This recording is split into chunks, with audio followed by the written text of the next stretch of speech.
Hello, all my diving fans, and welcome to dive number 1 of 4 in the Azores, or as the Portuguese pronunciation is, Açores. It's the best I got anyway.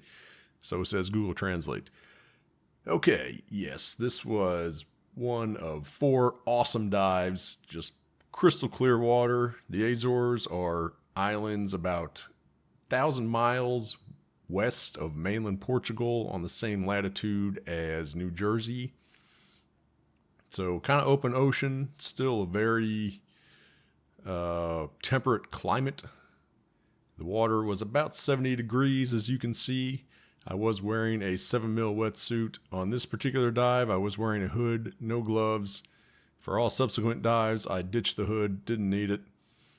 7mm wetsuit might have been slight overkill, but probably would have been chilly in a 3, so I stuck with a 7.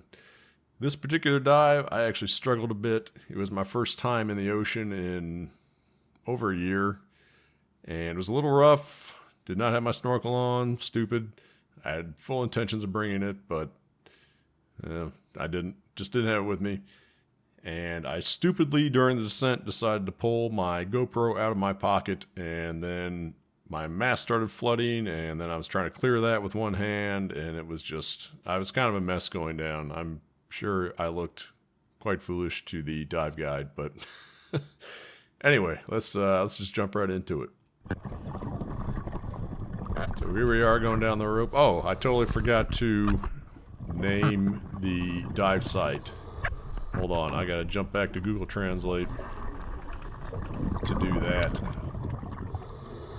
Arco do Cavaco. That's the best I got. I can't quite make my R and C sound. Arco. There's supposed to be kind of a click in there, I think. My tongue just doesn't do that. Arco do Cavaco.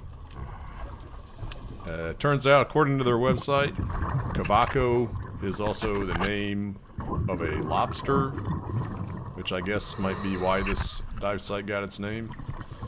Or, what does it say? Let me not get this wrong. Cavaco is the Portuguese name for the unique slipper lobster. There you go. Unfortunately, I did not see any lobsters on this dive, I don't think. Yeah, you can see I'm struggling already, messing with buoyancy, messing with the camera when I shouldn't be messing with the camera. Getting run up on. Yeah, this dive, I spent this entire dive almost trying to dive instead of enjoying the scenery. Not my best dive, but I got it together for the remaining 3, so just a little rusty in the water. And somebody in our group had a problem. Jeez, I'm bouncing all around with this camera. Yeah. And so we were kind of hanging out on the bottom while the dive guide was attending to her. I'm not sure what her problem was, but she had something going on.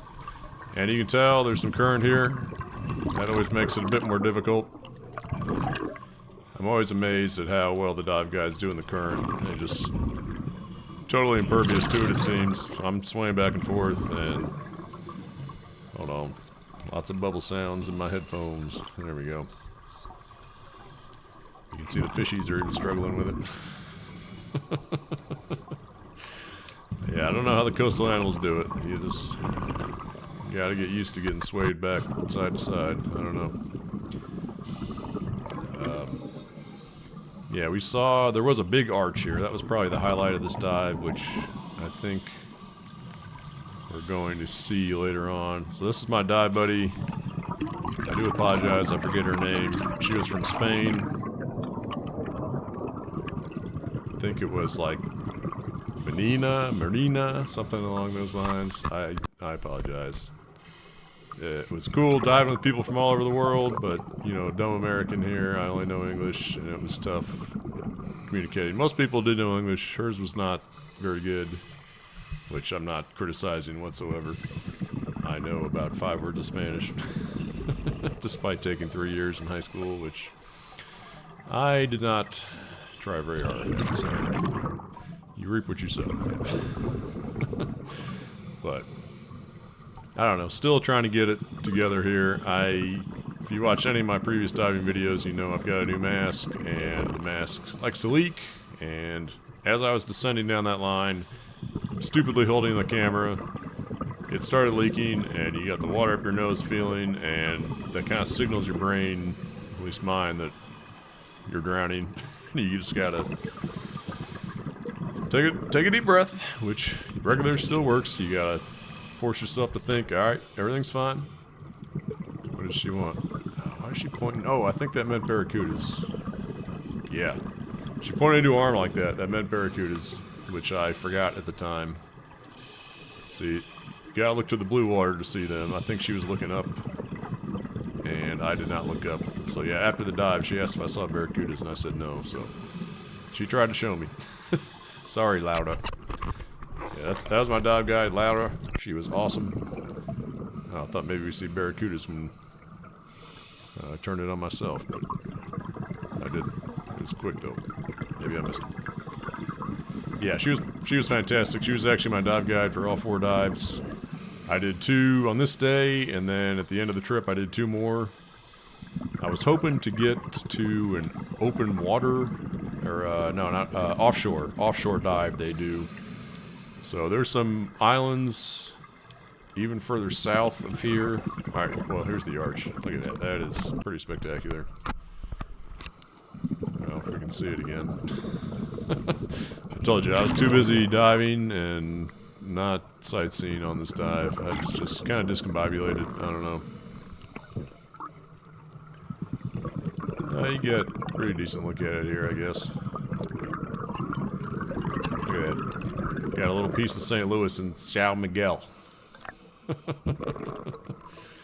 Alright, well, I'll turn my light on, which means I'm at least semi-feeling better.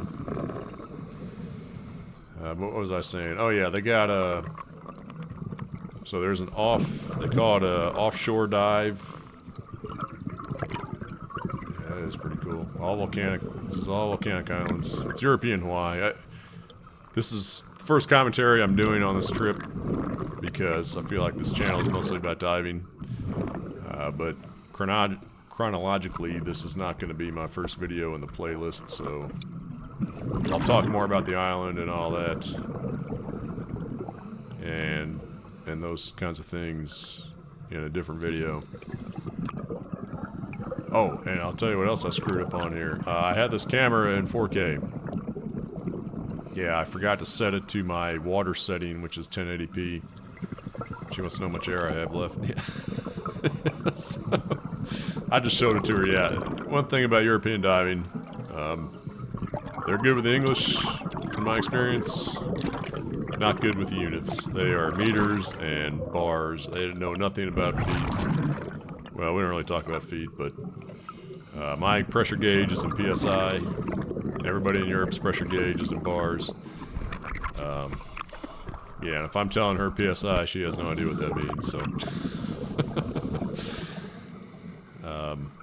yeah, I ended up just showing it to her, just so you can see the needle. At the end, I think by the 3rd and 4th dive, I was trying to translate PSI into bars kind of on the fly. And I think I gave some incorrect readings every now and then. Should be relatively straightforward. So 200 bars is full tank. So that's 3,000 PSI, so 1,500 PSI would be 100 bars, and you can kind of interpolate from there. At least I was trying to. Hold on, where am I at here? You know the dilly. I don't want to get caught in the end with my mic open. 95. Alright, we got a few left. Yeah, I don't know. I had my camera set in 4K mode. I want to go diving in 1080p. You can already tell it looks pretty grainy, I think.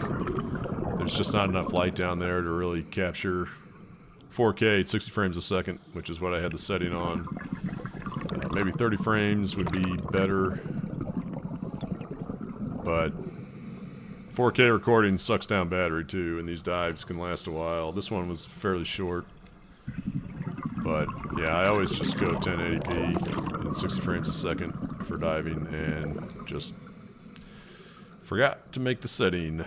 And I realized it underwater, and you certainly can't change it underwater, so. It's a touchscreen setting. There's nothing I can do about that underwater. So anyway, enjoy the grainy 4K. You can see the color balance is struggling. It always kind of does underwater. The fins are glowing. They don't really look like that. And these dive guides, so Laura, yeah, all the dive guides, they got these little flashlights, pinpoint flashlights, and they always go looking through cracks, into cracks for things.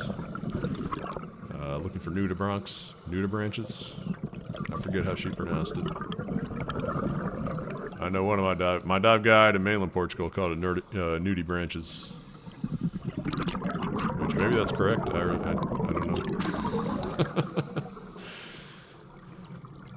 I feel like I looked that up last time, or last summer in Portugal, and nudibranch was what Google said, maybe. So I think I've always said bronc. So learn something new every day. Yeah. So that colorful fish, I've never seen that anywhere else. There's a few fish that I've never seen anywhere else here. Look at these rocks. I would have loved to have been here. Trying to get somebody's attention. I can't believe I could never be a dive guide. I'd be so stressed out trying to watch out after all these people. I was struggling on this dive. I'm still watching out for myself. I can't imagine being under there and making sure you got, 4 or 5 people who are staying in line and not drowning and crazy. Yeah, she was awesome. Just very patient. Her dive briefs were great. Explained what to expect. Very patient with me and my air pressure units. We actually ended this dive fairly quickly. I'm not sure why. I guess somebody was kind of running out of air, maybe. I thought I was kind of running out, but I think I ended with about 1,100 left, which is more than enough. My dive buddy's octo is dangling there. Salt's coming at you. Alright, I was feeling better if I'm hanging loose to the camera. Yeah, if I was a better dive buddy, I would have tucked in my buddy's octo that was dangling loose there. There's fishy fella just hanging out on the rocks. 198. 2 more after this. Yeah, this was a good intro dive, I'd say. The arch was awesome, and you could get a look at the rocks.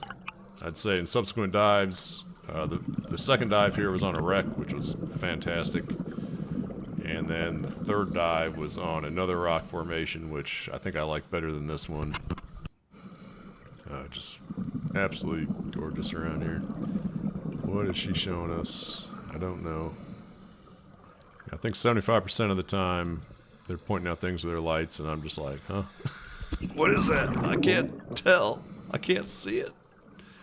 It's probably a nudibranch. They're very small. They're colorful, though. They should kind of stand out. I don't